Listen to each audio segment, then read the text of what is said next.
Should I use plugin presets when mixing? Hey, what is going on? Chris Elim here from MIXDOWN Online. Before we start this video, if you are new here on the channel, or if you've been watching my videos for quite a while and you're still not subscribed to the channel, please do so.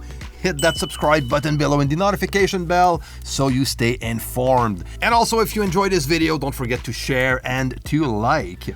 All right, so now today's topic. Plugin presets. Are they good or bad when mixing? I'm going to give you my take and tell you when I use plugin presets and when I don't use plugin presets when I mix a song. First, let's look at the pros of working with a plugin preset when mixing. On my end, I'm going to reach for a plugin preset when I'm working with an effect-based plugin like a reverb, a delay, a guitar amp emulation plugin, these types of plugins. Presets can be very useful. For example, I'm just going to open briefly this reverb that I have here. Look at all the presets I have access to. It's crazy. There's a bunch of different presets that I can try and test out to see if it fits my needs. And it's a very fast way also, which is my next point, to go from point A to point Z in a very fast way. So if I'm looking for a small plate, I have a plate preset that I can load up right away and go from there. Also, if I'm looking for a spring reverb, there you go, I have one right there. Let's look for a hall, and there you go, concert hall 3. I have actually 3 of them that I can just try out. So it's a very fast way to get to what you need right away. So you need something large, you aim for a hall. You need something a bit more small as far as space goes. I'm going to reach for a room preset and start from there. So this is the type of thing that is useful when working with a plugin preset, is to go from point A to Z in a very fast way, especially with these types of plugins. That doesn't mean that I don't have to learn how this plugin works, because it's going to happen that I'm going to just craft my reverb by just playing with all the parameters to get a specific type of sound. But in most cases, when I reach for a reverb or a delay, I'm just going to load a preset and start from this point. Now, a plugin preset can also be very useful as a starting point where you don't know where to go. And that happens, For example, I have Echo Boy, which is a very cool delay that I love to work with.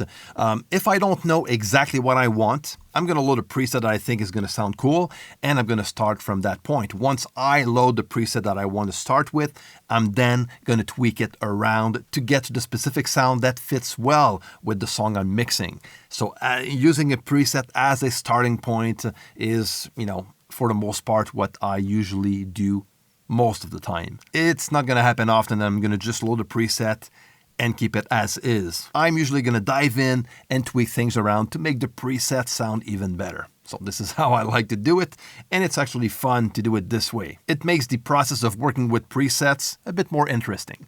I'm also going to use a plugin preset as a learning tool, which is also a very good way to learn about the plugin you're working with, especially if you're working with a new plugin that you don't know a lot about. Like for example, when I got this delay, Comeback Kid, from a company called Baby Audio. Very cool delay, very interesting plugin, and a good way to learn about the plugin itself, of course, is to play with all the parameters, but also to load a preset and listen to how this sounds like and trying to analyze the parameters that made this a specific effect. So this is a very good way to learn about the plugin and how the plugin reacts to the signal you're applying the effect on. So using a plugin preset as a learning tool to learn more about the plugin you work with is something that I like to do on my side. I also love to work with plugin presets as a creative tool. For example, I'm going to load this plugin from Soundtoys again, which is the effect rack. With this plugin, I'm able to load different modules, which are their own plugins, into this rack and create some very cool effects. So what I usually do 95% of the time when I'm working with this plugin is I load a preset. And sometimes I'm going to look for something very creative that is going to be out of the ordinary, something that I'm not going to be able to craft myself, okay? And this is what I did for this one. I loaded a preset called Crystal Choir, which sounds pretty unique. So let me have you listen to this one. I'm using this preset and plugin on this guitar line. Let's activate the effects channel track where I inserted the plugin.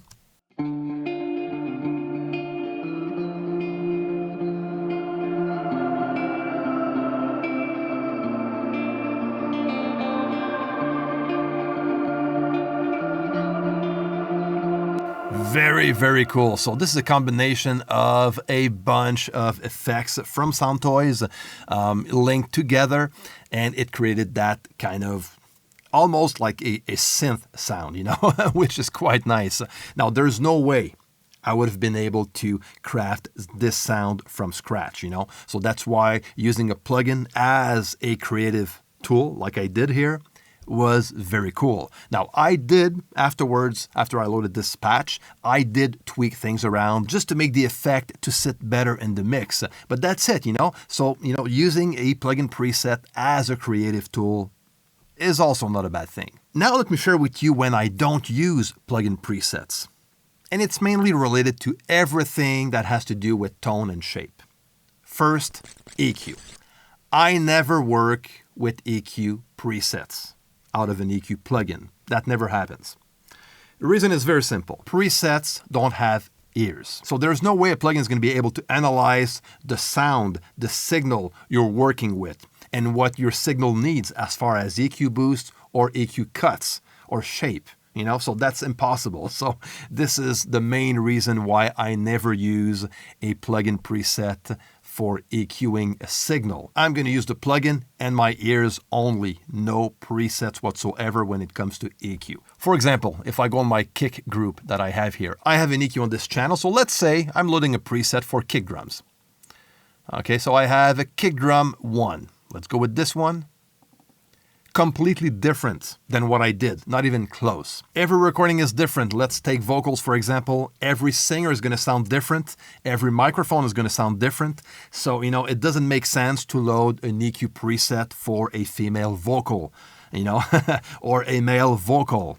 Even if you have a male vocalist that recorded the song you're mixing, what the plugin preset is going to suggest you to do as far as EQ goes is for sure not going to put into account the type of singer, the key of the song, the microphone used during the recording, and also the room used during the recording. So that's why I don't use EQ presets when mixing. Now, when it comes to compression, gates, transient designers, I, again, don't use any plugin presets as far as I go, you know. But a preset can be useful as a learning tool. You know, if you want to, for example, you're loading a compressor on a kick drum or a snare, and you're not sure what type of parameters is needed, you know, on your track. You can load a preset, check what is suggested, listen to how it sounds like, but you have to realize that the preset was actually designed according to a specific amount of signal going into the compressor. That doesn't mean that it's going to be the same signal as your track is feeding the compressor. Okay, so that's why the preset might work, might not work. What I would suggest you if you want to learn with a compressor plugin preset, study the parameters part of the preset like attack, release, ratio, and so on. That could actually give you a good guide or a starting point at least, and then you can craft your compressor according to the signal that is feeding the compressor. But my suggestion is always to learn about compression, learn about how compression works, how compression will affect your sound, how you can control dynamics with a compressor, how you can add more punch with compression. You know, learning about compression itself is going to help you way better than always relying on plugin presets. Now, if you want to learn more about compression, you can download my free guide, The Fundamentals of Compression. The link is down below. I also don't use any plugin presets when it comes to mastering a song. Mastering is the final stage of music production. It's where you just need to polish a few things to make it better. Every tiny move is going to show when mastering. I actually made a video on that not too long ago. I'm going to leave the link on top. So when it comes to mastering, I never reach out to a plugin preset. It's just going to bring my master to sound worse. Like EQ, there's no way any plugin presets is going to be able to analyze the quality of the mix you're trying to master and give you the right moves to do with EQ, compression, and so on, you know, during mastering. Now, I'm not talking about AI. This is another topic. I'm talking about plugin presets. So that's my take on working with plugin presets when mixing. That can be an amazing tool. It can speed up your workflow, can give you a very good starting point, can be a creative tool when mixing also, and can be an amazing learning tool, which is great. So work with plugin presets to your advantage, okay, and not the other way around. So there you go, my friend. If you have any comments or questions, you can leave everything down below. Don't forget to share, to like, to subscribe to the channel if you're not already. Until next time, take care and see you.